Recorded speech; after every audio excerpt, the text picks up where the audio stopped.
Uno de mis invitados, bullicioso, este grupo de gentiles opinadores del acontecer político nacional. Muchísimas gracias al doctor Ordóñez, muchas gracias a usted, doctor Gándara, y a mi noble amigo, como suelo decir, don Juan Cubi. No todos son mis amigos, adiós, gracias. Sí.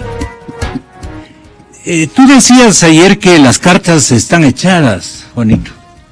¿Por qué? Bueno, porque es obvio, Gonzalo, y aprovecho para saludarle aquí a Diego y a Mauricio. Es obvio que hay toda una lógica política electoral desde el gobierno para buscar estos viejos pactos, al viejo estilo de la política ecuatoriana, estos pactos de trastienda, donde se hacen los acuerdos entre grupos, entre personajes, entre sectores con intereses muy concretos para definir cómo va a ser la salida político-electoral de este año. Por ejemplo, yo estoy cada vez más sorprendido de esta especie como de acuerdo tras bastidores con Guillermo Lasso y el gobierno. Es evidente. Es decir, más allá de las declaraciones, acuerdo hay coincidencias, claro, hay una serie de coincidencias, porque si se ven un poco las decisiones de política económica, hay toda una lógica para coincidir con ciertos sectores empresariales que estarían alineados con ciertos personajes de la política. Por ejemplo, lo que acabo de escucharle a Eduardo Valencia. Es toda una política para favorecer a los sectores exportadores, lo que estaba diciendo, sí, ¿cierto? Para beneficiar, que son sectores que además están ubicados en ciertas zonas geográficas de este país, ¿no? Es decir, son los viejos sectores agroexportadores que evidentemente se beneficiarían. Los gran cacao, los gran cacaos modernizados, ¿no? Y son sectores que han coincidido, de alguna manera, con propuestas que están claramente alineadas políticamente con la derecha. ¿Por qué se lo hace? ¿Cuál es un poco el propósito? Desde mi punto de vista, desde mi análisis, lo que está pretendiendo el gobierno es tratar de salvar los muebles frente a la crisis que se avecina y sobre todo buscar algún acuerdo con quien eventualmente puede quedarse al mando del país en caso de una derrota electoral que pueda cubrir las espaldas. Yo vengo sosteniendo esto hace mucho tiempo. ¿A quién le ves como ungido? A mí me parece, ungido el vicepresidente. Yo creo que definitivamente pero no es una carta segura. Desde ahí comienzas por equivocarte. ¿Qué diario era? El diario La Hora de esta víspera, si son tan amables en proveerme. Decía una lectora soy un poco malo para esto, una divina, una... Sí. Una cartomántica. Cartomántica. Veía a una dama en esa ubicación. Bueno, lo que pasa es que si estamos en el plano de la adivinación ya nos vamos a equivocar todos, ¿no? Lo que se ve, lo que es obvio es que el ungido es el vicepresidente. Llevamos prácticamente 2 o 3 meses de campaña electoral, ¿no? La presencia mediática del vicepresidente actual es obvia, es intensa, esa campaña por las Navidades, ¿no? Si llegan a tocar la puerta de una casa para visitar, ahí no aparece ninguna dama que nos podría hacer sospechar sobre la posible sucesión. Pero el tema es el siguiente: ¿qué sucede si es que el vicepresidente Glass no tiene las posibilidades electorales de triunfar? Entonces, obviamente, ahí se abren otros escenarios, y uno de ellos tiene que ser un acuerdo con aquellos sectores que eventualmente podrían tener o que gobernar o que hacer un pacto, a la vieja usanza de la política ecuatoriana. Y eso atraviesa, obviamente, por un acercamiento con sectores como el de Guillermo Lasso. Perdona, Juan, lo que no quedó claro es cuál es tu ungido, el que tú entiendes. El ungido desde el gobierno es Jorge Glass. Ya. Para mí, él es el ungido. ¿El suyo también coincide con esto, doctor Mauricio Gándara? Le leí en un comentario editorial para el diario El Universo. Saludos a Juan y a Diego. Gracias, Gonzalo. Ambos hemos llamado, yo desde Guayaquil y Juan desde Quito, el ungido, pues, ¿no?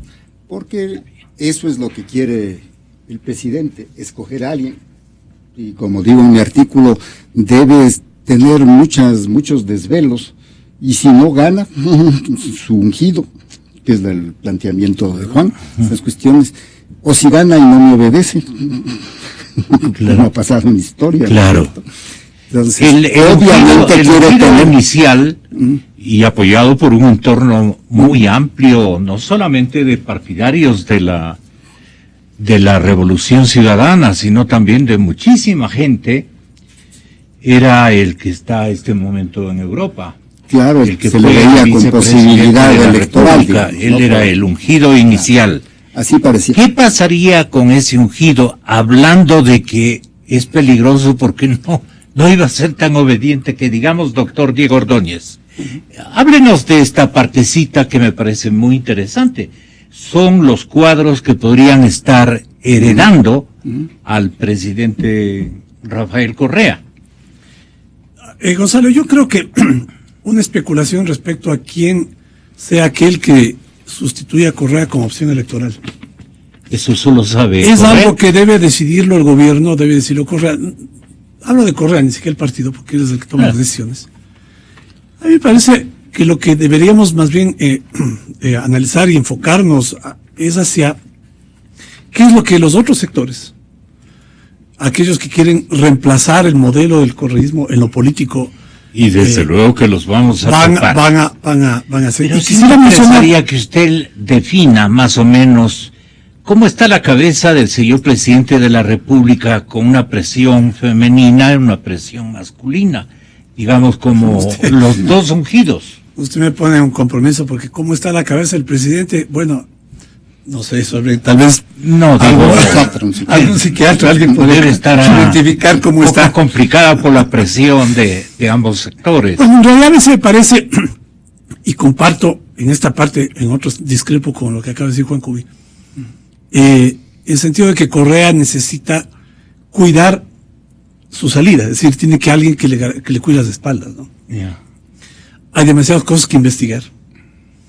Hay demasiadas cosas Yo le sobre he las hecho cuales... una invocación que no me han provisto hasta este momento respecto a lo que ha dicho, perdone por la interrupción, el señor presidente, que el que tenga conocimiento, si alguno de sus funcionarios de alto, mediano o bajo perfil es corrupto, que tengan la bondad de decirle a él y que él tomará las medidas adecuadas. Bueno, eso ayuda un poco como ejemplo para explicar, o más bien graficar, de cómo está la cabeza del presidente, ¿no? Porque o se olvidó de todo, o cree que el país es un rebaño simplemente, ¿no? Y simplemente para mencionar un ejemplo, cuando dos periodistas, Juan Carlos Calderón y Cristian Zurita, escribieron un libro que se llama El Gran Hermano, Así fue. en donde se denunciaba con documentos una serie de actos irregulares de tráfico de influencias. De ese documento no se investigó absolutamente nada, pero se enjuició a los autores. Entonces, perdónenme la expresión. Esto podría ocurrir. Perdónenme, simplemente para decir algo con un poquito de ímpetu. Lo que Correa dice es una bufonada, porque no pretenda engañar a los ciudadanos haciendo invocación, porque nadie va a tener la simpleza de hacer denuncias para terminar siendo enjuiciado y para que termine pagando indemnizaciones supuestamente por daño moral o injuria. Esta es la bufonada que usted menciona. Nuevos ricos de Alianza País, que nos digan los nombres, permítame enterarme, para saber, para sancionarlo. ¿Pero dónde está? Exa FM. Que nos permitan, por favor, parece que salió entrecortada esa grabación. Haga la fineza. Nuevos ricos de Alianza País, que nos digan los nombres, permítame enterarme, para saber, para sancionarlo. ¿Pero dónde está? Los nuevos ricos de Alianza País, ¿dónde están? Dice que hagan la fineza de enterarme. Cuando recuperemos o instauremos una justicia independiente, cuando tengamos un fiscal que no sea dependiente del presidente, un contralor que diga pero no haga nada, dice mucho pero hace poco, bueno, ahí veremos y ahí tendremos los elementos para responder a Correa la pregunta que acaba de hacer. Pero por lo que ha sucedido en lo inmediato, la historia inmediata, la conclusión es que no hay ciudadano que tenga la temeridad de hacer una presentación, de presentar una denuncia de esta naturaleza para terminar siendo sancionado como han sido sancionados, como el caso que acabo de mencionar, o aquel caso de una veeduría que fue nombrada por el Consejo de Participación Ciudadana, que también fue enjuiciada por supuesta calumnia o daño moral al presidente de la República. Esto ha sucedido así que me parece que lo que el presidente está haciendo es bueno para que lo digan al Sabatina, es bueno para que hable con su grey, pero que no crea que el resto de los ciudadanos, el resto del país, no tenemos memoria como para hacer un recuento como el que estoy haciendo en este momento. Esto es lo primero. Lo segundo, Gonzalo, me quiero referir a lo que acaba de decir Juan, porque me parece que no hay que hacer demasiadas especulaciones ni muchas presunciones. Hay que simplemente reflejar la realidad y objetivamente hacer un análisis. Yo no encuentro ningún elemento como para llegar a una conclusión de que puede existir un acuerdo político entre el gobierno y Guillermo Lasso, pues. O pretender, suponer que si el gobierno asume una propuesta de Dajic, entonces el gobierno ahora está del lado de la derecha. Primero, he encontrado y he leído, y me parece que también es interesante para su anterior entrevistado, que pongamos las cosas con, o llamémoslas las cosas como realmente deben ser llamadas. A propósito del timbre cambiario, se habla de que esto es una medida neoliberal, porque la propone Dajic. Y entonces, como Correa la considera buena, entonces Correa se ha derechizado, entonces ya hay un acuerdo político contra la... Eso me parece que es una simplificación, ¿no? Me parece que es una simplificación. A mí me parece importante. ¿Cuál es el contexto suyo? Bueno, el contexto es simplemente el hecho de que hay contradicciones fundamentales en cuanto al manejo de la economía, con aquellos que pensamos que tiene que ser manejada en términos de libertad económica. Hay discrepancias fundamentales entre aquellos que pensamos que debe existir en el Ecuador una democracia liberal y no una dictadura, un régimen autoritario, donde tiene que existir libertad, donde tiene que existir respeto sin ninguna condición, sin ningún límite a lo que hacen los periodistas, a la tarea que hacen los periodistas, a la libertad de comunicación, a la libertad de información, a la libertad de pensamiento. Y entonces, un gobierno que ha hecho de esto tabla rasa, que ha pisoteado derechos, que ha limitado las libertades, no puede ser, pues, contraparte de un acuerdo político con sectores que pensamos exactamente lo contrario, pues. Porque si algo tenemos que hacer en el país cuando haya un proceso, una sustitución del gobierno, es devolverle al Ecuador las libertades perdidas, pues. Y sobre eso no hay transacción posible. Devolver al Ecuador la libertad económica, y sobre eso no hay transacción posible. Entonces, la libertad es las libertades fundamentales, Gonzalo. El derecho de que uno pueda opinar sin el miedo a que haya retaliaciones, a que le cierren la radio, a que le persigan. Bueno, esto me parece a mí que es un tema sobre el cual no existe espacio de negociación, pues. Sí. Juan Cubi, va a tener la bondad de decirnos, ¿qué le parece este énfasis que ha dado en la última sabatina el señor presidente de la República en inculpar a la prensa como su principal opositor en toda su trayectoria de gobierno? Lo dijo en los siguientes términos. Y un buen ejemplo de lo que hemos recibido todos estos años, pero que se va a intensificar en 2016 porque están en campaña electoral y que a nadie le quede la menor duda. Los grupos nacionales que enfrentamos tienen apoyo internacional, financiamiento internacional, soporte mediático internacional. De hecho, los resultados electorales en los últimos meses, ¿no?, adversos a gobiernos progresistas, en gran medida no son por la acción de los medios de comunicación. En 2016 y en 2017 nuestros opositores no serán los partidos políticos de oposición. No quiero ser soberbio, pero entre todos no hacen uno. Son los medios de comunicación. ¿Qué serían de esos opositores? ¿Qué sería un Carlos Pérez Guartambel si no le diera cada rato espacio de Coavisa? Bueno, ¿qué serían de los de luto? En su mejor momento reunieron 5.000 personas en Quito, una ciudad de 2,5 millones de personas. ¿Saben lo que son 5.000 personas? Es una ciudad de 2,5 millones de personas. Si no hubieran estado en las primeras páginas de toda la prensa deshonesta, la prensa mercantil del país.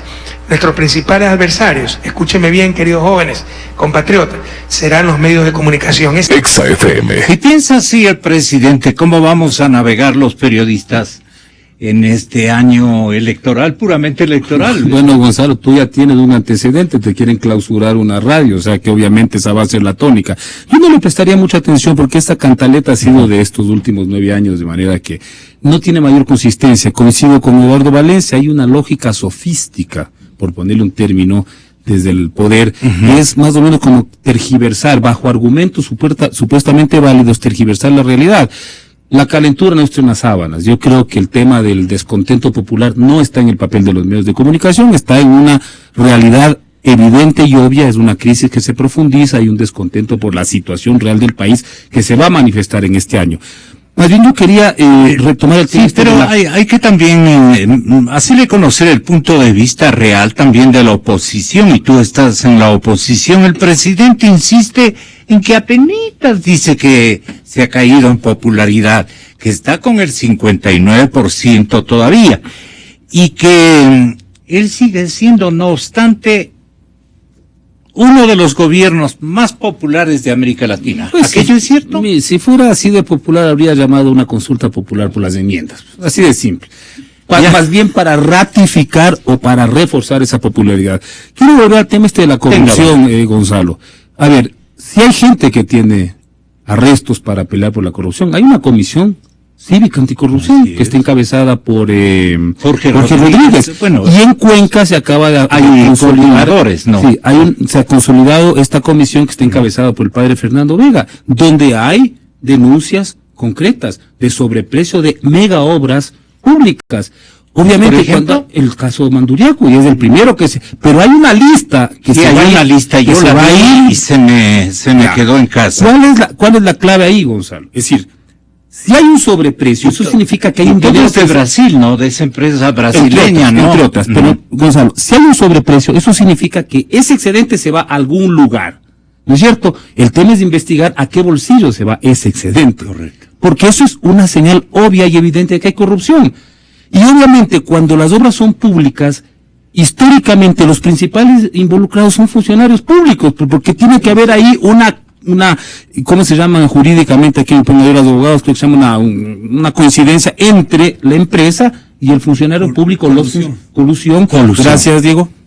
Que permite que esas obras tengan ese sobreprecio. De manera que el tema de la corrupción a mí me parece fundamental, porque en efecto, en un cambio de gobierno, lo que se puede destapar nos va a dejar atónitos a todos los ecuatorianos. Y ahí es cuando yo sostengo que si falla la opción 1, que es la del sucesor, la del ungido, tiene que haber la otra opción, pues, que es el eventual triunfador en las elecciones del 2017 que no esté sometido al control de la cúpula de Alianza País. Y ahí es cuando yo planteo que hay obviamente una serie de coincidencias con sectores de la derecha en la eventualidad de que pierda las elecciones Alianza País. ¿Para qué? Justamente para sostener el mismo statu quo y defender la lógica del sistema y tapar todas aquellas irregularidades que se hayan cometido en estos años. No solo de corrupción. Alberto Costa, tal vez quieren apoyar a Lenín Moreno, por ejemplo. No, nosotros hemos planteado que desde la izquierda tiene que reconstruirse un referente histórico como se lo quiso hacer siempre y trabajar a futuro para consolidar una tendencia de la izquierda.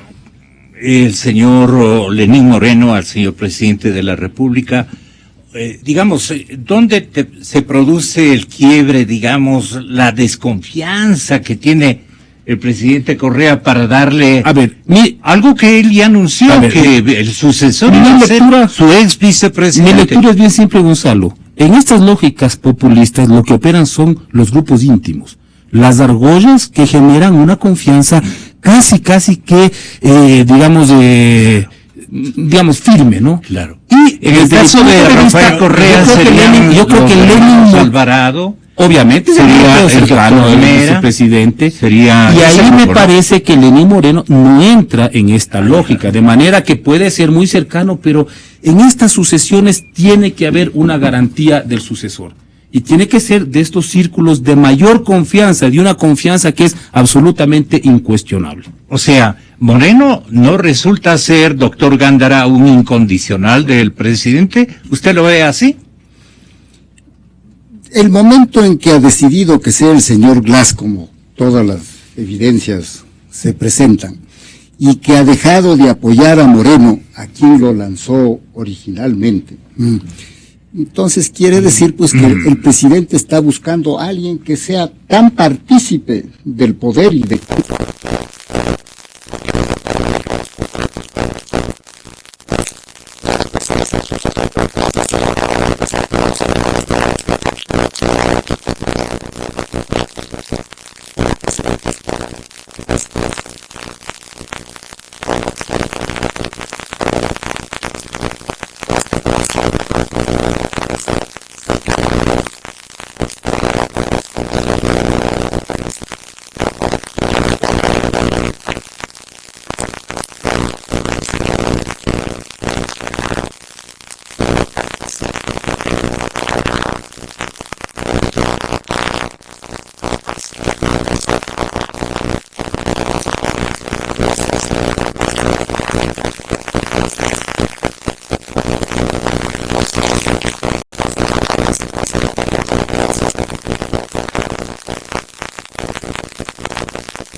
Voy a mencionar un caso que no está probablemente en ningún libro, en ninguna revista, probablemente en la prensa se filtró algo.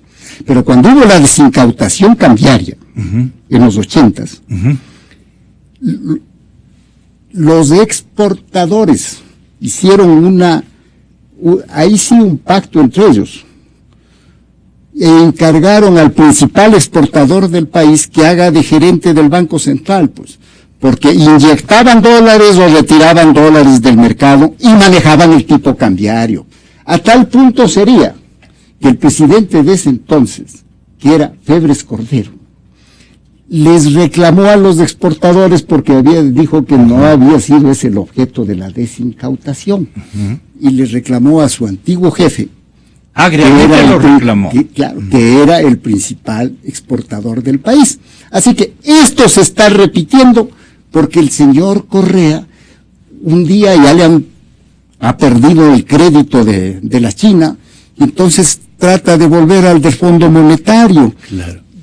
Condenó a todas las compañías occidentales, y cuando ya no funcionaron las de China, entonces a cambio de $1 billón, de $1.000 millones, le ha entregado el principal de las principales joyas de la corona, le ha entregado a que le manejen a cambio de que le adelanten algo, pues cierto. Entonces está perdido absolutamente. Vea usted que Arabia Saudita se fue para tratar de obtener el apoyo de ellos para mejorar el precio del petróleo, y quién sabe si para obtener algún crédito.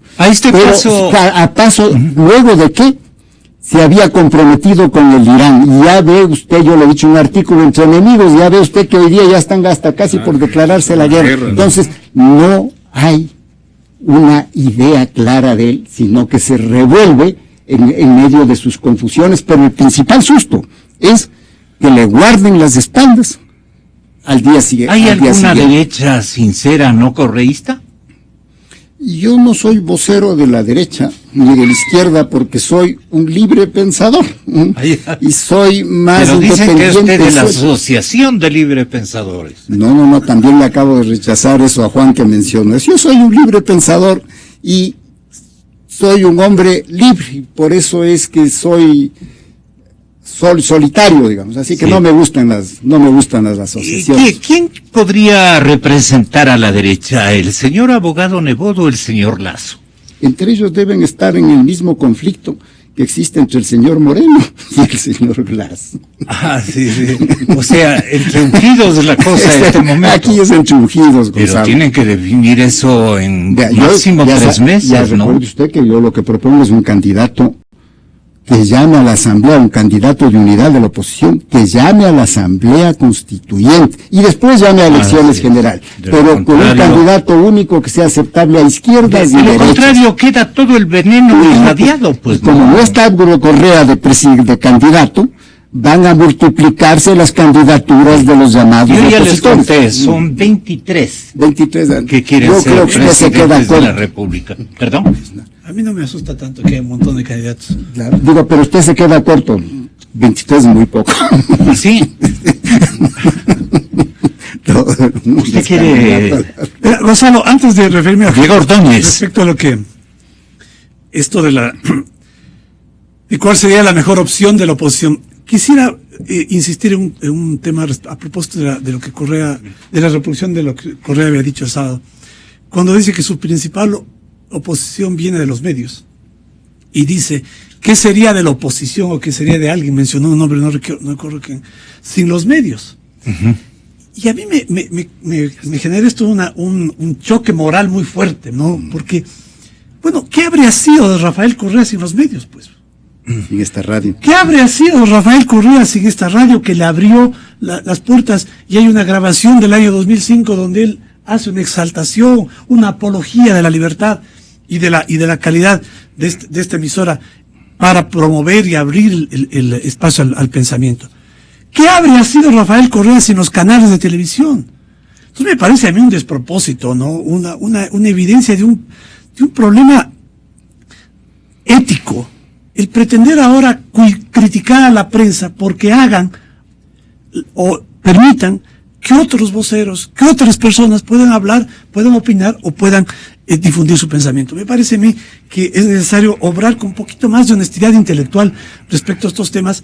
O supongo yo que Correa cree que no tenemos memoria y que de todo esto nos hemos olvidado. Punto 1. Punto 2. Respecto a las candidaturas, yo creo que es importante el que haya en un primer momento muchas opciones. Y de hecho usted ha enumerado 23, no he visto tantos, pero bueno, digamos que son 23. Y que eso irá decantando. Lo primero. Lo segundo, yo creo que no hay que entrar en la simplificación de decir cuál es el candidato, o será Lasso o será Nebot. Me parece a mí que hay que... Por la derecha, no, pero es que hay que profundizar un poco más respecto a lo que se está proponiendo. Por ejemplo, ¿cuál de los dos ha planteado una derogatoria de la ley de comunicación? ¿Cuál de los dos ha planteado perseguir la corrupción? ¿Cuál de los dos ha planteado la necesidad de convocar a una asamblea constituyente o de hacer consulta popular para echar abajo las recientes enmiendas constitucionales? ¿Cuál de los dos ha planteado un modelo respecto al comercio exterior, al liberalizar el comercio exterior? Bueno, me parece a mí que si uno encuentra esas diferencias, entonces va a haber, porque que no es simplemente decir uno u otro, sino es el uno acompañado de su propuesta, pues. No es una cuestión de nombres, ¿no? De ahí es donde me parece a mí que peca mucho de cierto voluntarismo la opinión pública, los generadores de opinión, los multiplicadores de opinión, en el sentido de llamar a esta gran unidad, ¿no? Sin haber agotado el espacio de construir una propuesta, pues, una propuesta sobre la política, una propuesta sobre la economía. Con acuerdos mínimos. No solamente acuerdos mínimos, porque los acuerdos mínimos son muy frágiles, sino respecto a estos temas que son fundamentales. Mauricio Gamba lo decía hace un momento respecto a la necesidad de convocar a una nueva forma, sea asamblea, sea consulta, que modifique la estructura constitucional, que es la que ha permitido que el correísmo se apodere de todo el poder del Estado. Eso hay que cambiar, pues. Claro, eso hay que cambiar. Entonces, cuando hagamos un análisis respecto a por dónde se está moviendo los cauces o las decisiones político-electorales y lo que los candidatos o los potenciales candidatos están haciendo, hablemos de lo que cada uno de ellos está proponiendo. Y no simplemente, pues, esta simplificación de decir, bueno, la derecha Nebot y Lasso decían entre ellos, no, me parece a mí que es un poquito más complejo que eso, ¿no? Pero el presidente, ¿no crees, Juan, que está jugando en apoyar la dispersión? Y en realidad, pues, como tú lo dices, la atomización, especialmente en la oposición, es manifiesta, ¿no? A ver, respecto al tema de la derecha, yo creo que no se puede tampoco simplificar en una supuesta identidad única de los sectores de la derecha. Y hay intereses. Lo que pasa es que la derecha opera con una lógica que es muy distinta de otros sectores. Hay intereses económicos pero la lógica puntuales. Es la que vale. Por eso, entonces, que de pronto Diego no esté muy conforme con este posible acuerdo con sectores de la derecha, puede reflejar que están excluyendo a algunos sectores de este amarre, digamos. Claro. Obvio, pero si en los amarres que ha habido en la política ecuatoriana, en la derecha siempre ha habido sectores o que son excluidos o que no entran digamos, como invitados de pleno derecho en estos pactos. Obviamente, van a haber sectores de la derecha que probablemente estén muy preocupados por estos acuerdos. Pero obviamente cuando se plantea el retorno de Alberto Dají como el principal asesor en economía del gobierno, ya podemos nosotros más o menos deducir cuáles son aquellos sectores que podrían estar acercándose al gobierno. Una. Dos, el neoliberalismo, Diego, no es solamente el timbre cambiario, la medida neoliberal, pues. Tenemos una serie ya de medidas que se han ido tomando, pues, en este año prácticamente se destapa. Obviamente, puede ser. Que se van a complementar en este año. Sí, claro, mira, claro. Diario La Hora. Gonzalo, yo siempre te he dicho, a veces no nos invitas para hablar de estos temas. Primera página, un estudio que está financiado por la Fundación Donum, que yo dirijo, y hecho por el CEDES, Pablo. ¿Qué te plantea ahí? Se llama la privatización de la salud. Esto lleva ya años de un modelo mediante el cual, bajo el paraguas de la supuesta inversión pública, se ha terminado derivando miles de millones de dólares al sector privado de la salud. Antes, ¿qué se hacía? ¿Qué hacía el Estado? Vendía los hospitales. ¿Ahora qué hace? Subcontrata. Simplemente. Es más, ese estudio demuestra que pero quien fue ha crecido invento de ellos mismos y de González. Entonces, esa lógica, Gonzalo, esa es una lógica de carácter neoliberal, porque es fortalecer al sector privado en un servicio público, pues porque la salud debe ser fundamentalmente un derecho garantizado por el Estado. Esas son las lógicas que ha aplicado este gobierno en estos años. Lo que sucede es que con la crisis del petróleo, estas medidas neoliberales se tienden a profundizar. Entonces tenemos en este año ley de aseo público-privado. Esa es una receta diseñada por el Fondo Monetario Internacional, impuesta por los grandes capitales del planeta. ¿Para qué? Para garantizar la reproducción del capital. Esa es una tendencia neoliberal. Ahora, que algunos digan no es tan neoliberal como era en los años 80, tal vez es un parcialmente neoliberal, pero en esencia esa es la inclinación que va aplicando el gobierno desde hace bastante tiempo. Yo acabo de escuchar a Eduardo Valencia, pero él dice que no hay una crisis coyuntural, te lo acaba de decir Gonzalo. Esto se viene arrastrando varios años, el manejo económico. ¿Con qué? Con una lógica que finalmente deriva en lo que estamos viendo en este momento. De manera que ahí es cuando yo digo, las coincidencias del modelo son absolutas entre el gobierno y ciertos sectores de la derecha. Desde mi perspectiva, yo creo que Guillermo Lasso, en cierta medida, se ha convertido en uno de los sectores que más ha coincidido en una serie de propuestas de tendencia. ¿Con qué cosas? Por ejemplo, la política bancaria. ¿Quién es uno de los mayores beneficiarios de la política bancaria en estos años? Los bancos, entre ellos el Banco de Guayaquil. ¿De quién es el Banco de Guayaquil? De Guillermo Lasso. Solo por ponerte uno. No lo digo yo. Todos los informes hablan de la bonanza del sector bancario y todas las utilidades que ha generado este sector. ¿Cuánto lleva el gobierno de cada dólar? Al micrófono. ¿Cuánto lleva el gobierno de cada dólar que generan los bancos? De cada dólar que genera el banco, 70 centavos se va al gobierno. Sí, pero ¿cuánto le de los bancos en términos de utilidades? Claro, pues. Ya. Pero eso es uno de los sectores más beneficiados de estos años. Eso lo ha dicho el propio gobierno, el propio presidente ha dicho. Lo dice, ¿no? A veces dice, es que los bancos han ganado demasiado, vamos a revisar eso, pero son 9 años de política económica. Entonces, cuando yo veo eso, digo, ¿dónde están las supuestas políticas contrarias a los intereses empresariales? Yo personalmente no las veo.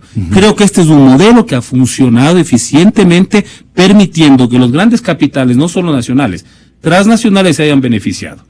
Y este momento, cuando se acabó la llave del petróleo, ¿a quién le van a pasar la factura? A los sectores populares. Pero lo que tú no nos dices es cómo se va a viabilizar la derrota concreta, total del correísmo, si es que la dispersión va a ser manifiesta. Nosotros tenemos una propuesta de 12 puntos que se la ha difundido, donde planteamos cuáles son los puntos centrales para descorreizar el país. ¿Montecristi vive? Sí, para descorreizar el país. ¿Y vive todavía? Sí, por supuesto, hombre, pues si tenemos esa propuesta. ¿Y qué estamos diciendo nosotros? No es viable una asamblea constituyente, es nuestra propuesta. ¿Por qué razón? Porque lo que podría generar eso es que vuelvan viejos sectores de la vieja política a controlar nuevamente el manejo de la política y del gobierno. ¿Qué sugerimos nosotros? Hay mecanismos para poder descorreizar, para poder desmontar aquellos elementos de la Constitución que son totalmente antidemocráticos o que se han vuelto antidemocráticos por el manejo del correísmo. Se puede hacer referéndum. La Constitución garantiza la consulta popular para ir haciendo una serie de cambios constitucionales, pero hacerlo desde una lógica democrática, participativa, que permita preguntarle al pueblo si está de acuerdo. Por ejemplo, nosotros hemos sostenido, el modelo del Consejo de Participación Ciudadana y Control Social no funciona. Se convirtió en una especie de herramienta, de instrumento del Ejecutivo. Muy bien, hay que volver a diseñar cómo va a operar la representación en las instituciones del Estado desde la participación de la ciudadanía. Pero nosotros hemos sostenido que entrar este momento en una lógica de asamblea constituyente es altamente riesgoso, por lo que podría significar desde las posturas que nosotros defendemos. ¿Usted qué opina, doctor Gándara, respecto a lo que dice Juan Curi? Yo comprendo las inquietudes de Juan, y cuando yo propuse una asamblea constituyente a Palacio, públicamente, así fue. ¿sí? Esas cuestiones, buscábamos alguna fórmula en la que hubiesen, como hubo en el 44, representaciones funcionales, por ejemplo, para evitar solamente ese control desde sectores de los que partidistas, Juan, partidistas, claro, o movimientos. Entonces, de eso se trató en ese caso, que lo que se trataba es de eliminar la influencia tan terrible, tan fuerte de la partidocracia, ¿no es cierto? Sí. ¿Qué es lo que ha producido la reacción en todo este tiempo? Y que en cierta manera uno tiene el temor de que vuelvan las cosas a polarizarse entre los dos sectores y volvamos al país de ayer, digamos, ¿no es cierto? No queremos pero tampoco queremos el dominio de la partidocracia que hubo en ese el entonces, planteamiento de Montecristi tiene un fuerte, que es la convocatoria a una asamblea constituyente. Yo soy partidario de la asamblea constituyente, pero también es un método. Por ejemplo, la primera cosa es si está o no de acuerdo con la que se haya manejado este asunto de la reelección, porque indefinida. Porque si usted elimina la reelección indefinida, el correísmo se va al diablo, ¿no es cierto? Esa es la primera manera de terminar con el correísmo, y con esto de que vuelva después de 4 años, de que el precio del petróleo mejore según los vaticinios de él, pues, ¿no es cierto? Vea, el país lo que está viviendo es un caos. Un caos político por el presidente que trata de imponer su candidato, ¿sí? Y la oposición en un caos político por la dispersión que existe. Pero el país vive un caos porque el presidente, para enfrentar el gravísimo problema económico, la descomposición del país en la materia económica, no se atreve a hacerlo. Posterga todo y todo quiere hacerlo con un nuevo préstamo que le dé esta compañía francesa, que le dé el Fondo Monetario, que le dé la China, pero no se atreve a decir me equivoqué y voy a reducir el tamaño del Estado. Yo estuve leyendo un informe cuando yo oía en la radio. Pero antes, la participación del Estado en la economía total, en la riqueza nacional, era menos de la 1/4 pues hoy es casi la mitad, o sea, que se ha duplicado. Eso no se atreve a confesar, ni quiere perder su popularidad disminuyendo los ministerios y decirme me equivoqué, ¿sí? Entonces va a recurrir, hundiéndole al país, a créditos y más créditos que no sabemos qué fin tendrán. O sea, que el país vive el caos político y el caos económico. Nos enreda con la economía. Claro. Y además él está enredado él mismo en su cabeza está enredado, no sabe qué hacer. No sabe. Sí. No sabe si la China, no sabe si es que tiene si los una especie de dado en el bolsillo que lo anda dando la vuelta, ¿no? Cada vez que está preocupado, con todo respeto al señor presidente, pero habla mucho de la muerte cruzada, y esta muerte cruzada le tiene, pero digamos, en el labio superior, pero en la primera palabra que él, y el primer decreto que él ordenaría que su sucesor ungido se digne a convocar. Muerte cruzada. Con eso es una amenaza que debe importarle a la comunidad política, ¿o no? ¿O es solamente charlatanería? Yo creo que, digamos que es esto último. Porque mire, Gonzalo, yo creo que bueno, es parte de, usted me hacía la pregunta y vuelvo a insistir que aquí hiciste otro elemento para más o menos identificar cómo está la psiquis de Correa, ¿no? Mire, así tanto. Correa cree que el mundo gira en su entorno. Yeah. ¿Sí? Es el centro del universo. Tanto así como que ahora le da... Él es el sol, sí, exacto, como que le da recetas a su gobierno, le dice a la oposición lo que tiene que hacer, le dice a Nebot que no sea candidato, le dice júntese en frente, todo dice. Y aparte de eso cree que él puede manipular el futuro. Porque él cree que se va a producir o se va a reproducir un resultado electoral en el 2017 que le permita primero tener presidente propio, segundo, tener el control sobre eso y luego empezar a manipular con todas estas herramientas que se crearon en la Constitución y que ahora nos damos cuenta que para qué fueron creadas, ¿no? Para manipular en términos de mantener secuestrado al poder.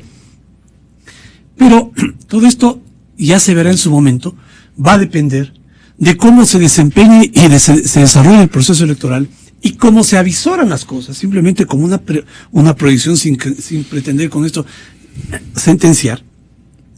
Va a haber un cambio en la correlación de fuerzas muy importante.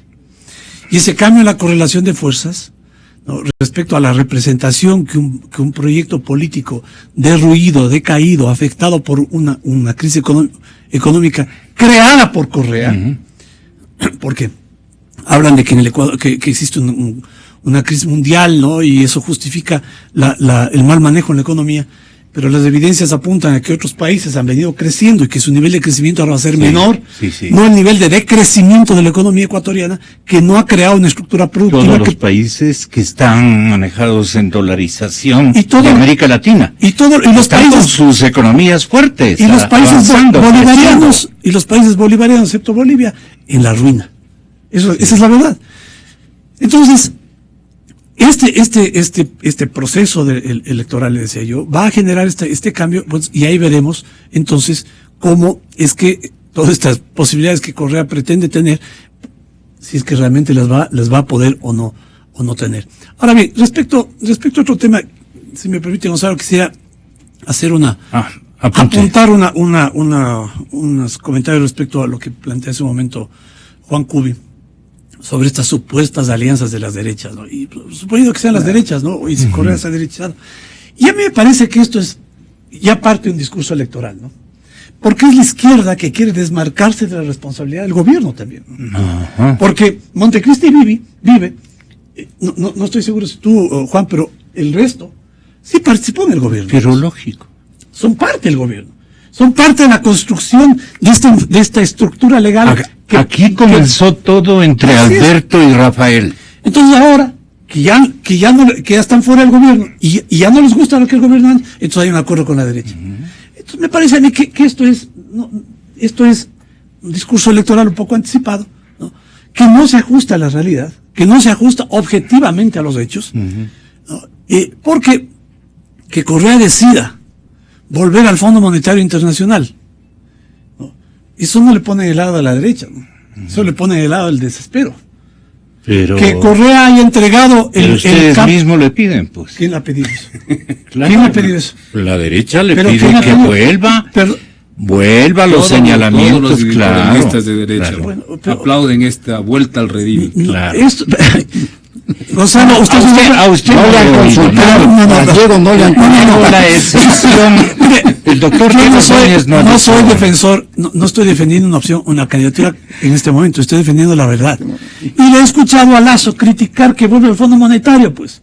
Y ha dicho que no hay que volver a las recetas del pasado. Entonces me parece a mí que si uno quiere hacer una lectura y hacer una interpretación más acertada a la verdad, hay que informarse y hay que tener los elementos ajustados a la verdad.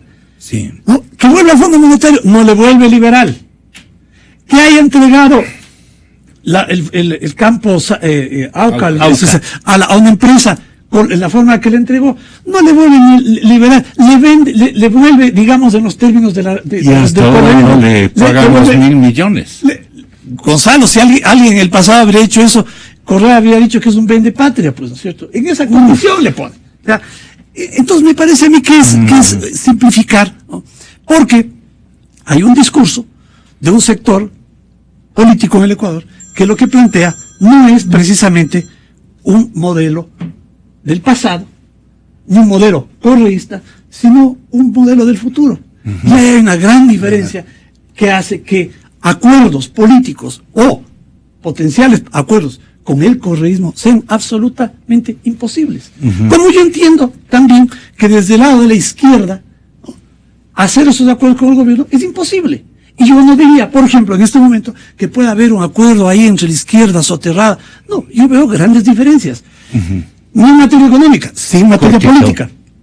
Entonces, con esto, para concluir, Gonzalo, simplemente que para analizar lo que va a venir hacia adelante, las posibilidades respecto a la participación de sectores de la oposición y la posibilidad de abrir espacios de acuerdos respecto a estos temas, por ejemplo, si asamblea constituyente o no asamblea constituyente, qué temas hay que modificar, es necesario obrar, me parece a mí, con mayor objetividad en el análisis. Cortito. Juan Cuy. Brevísimo, una cosa, Montecristi Vive nace en el 2011, a propósito del tema de la consulta popular, de manera que lo que haya pasado O antes sea, ya no me compete, personalmente, ¿no? Y bueno, en el caso Pero de, no le puedes en el volver caso desde de, el 2011 A ver. a tu movimiento inmaculado. No, me refiero como Montecristi, de lo que podría yo hablar, y Alberto rompió prácticamente al primer año del correísmo de una manera absolutamente tajante. De manera que hay posturas críticas, más allá de lo que comenta el Gonzalo, ¿no? Gonzalo. A mí, a ver, lo que me parece fundamental aquí es, muy bien, cómo se va a descorreizar este país, porque no estamos coincidiendo todos. Y ahí es donde van a ver las diferencias, pues, porque desde mi punto de vista, sectores de la derecha no han planteado eso. Más bien están planteando tratar de llegar al control de gobierno con el mismo esquema y cambiar de mano simplemente el bastón de mando. Ya no deciden estos sectores que están más alineados con Correa, definen los otros, pero dentro de la misma tónica. Nosotros sostenemos que esa descorreización tiene que partir de volver a una serie de elementos centrales que son los que ha defendido la izquierda históricamente. Por ejemplo, cómo se fortalece el tema de la plurinacionalidad. Solo por poner un ejemplo. Este ha sido el gobierno que más ha torpedeado el concepto de la plurinacionalidad en este país. Por una simple razón, porque los territorios indígenas que están bajo la potestad posible de las nacionalidades y pueblos son potencialmente los más explotables desde el punto de vista de la minería, el petróleo, el agua, etcétera. Muy bien, discutamos eso. ¿Cómo hacemos con el tema de la defensa de la naturaleza, de los derechos indígenas, de los pueblos, de todo lo que significa la potenciación de la organización? ¿Quiénes no van a social? querer tratar esos temas? Entonces ahí es cuando yo les digo, hablemos. Yo no he escuchado hasta ahora a nadie de la derecha que diga, señores, vamos a plantear una política de protección de todos esos sectores digamos, de la naturaleza, de todos esos sectores que son un patrimonio natural de este país, para evitar que sean depredados por las transnacionales petroleras. Mira, yo no he escuchado. Ahí sí vamos. Que no se ha escuchado, no es que no se ha dicho. Yo no, es que tú no, yo no he escuchado. Habría que preguntado qué va a hacer en esa. El libro de las cartas del señor Lasso a sus hijos está de prestarle. Sí, pero habría que preguntarle este momento al señor Nebot, al señor Lasso, preguntarle cuál es su postura frente a estos temas centrales. Respecto de la naturaleza y ahí. De los derechos indígenas, de las autonomías, del fortalecimiento de las organizaciones populares. Solo por poner un punto que sería la base de esta descorreización del país. Ahí termina usted, doctor Gándara. Ya, mientras nosotros estamos desviándonos del tema, pasándonos a defender candidatos o atacar candidatos, lo que tenemos que ver es lo que está saliendo este momento en la televisión, todos lo han visto en los días anteriores.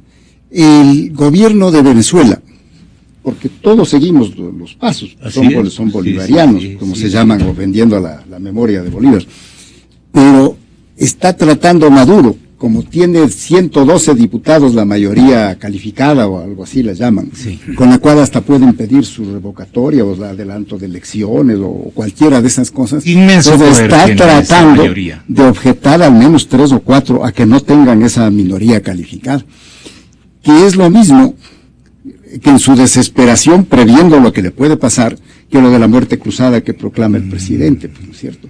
¿Qué le daría al presidente Maduro por poder hacer una muerte cruzada, digamos, en su desesperación? Claro. Pues el presidente Correa dice, yo a mi sucesor le voy a mandar que haga una muerte cruzada. Y él ya no es el candidato, el sucesor, sino que es Correa, entonces, porque ya no tiene la inhabilitación que él mismo se puso. Entonces está desvariando, pues. Está desvariando sobre los destinos del país, está confundiendo el destino alto del país con sus mitomanías personales, pues, ¿no es cierto? Está confundido. Doctor, gracias. Juanito, gracias. Muchas gracias, doctor Ordóñez.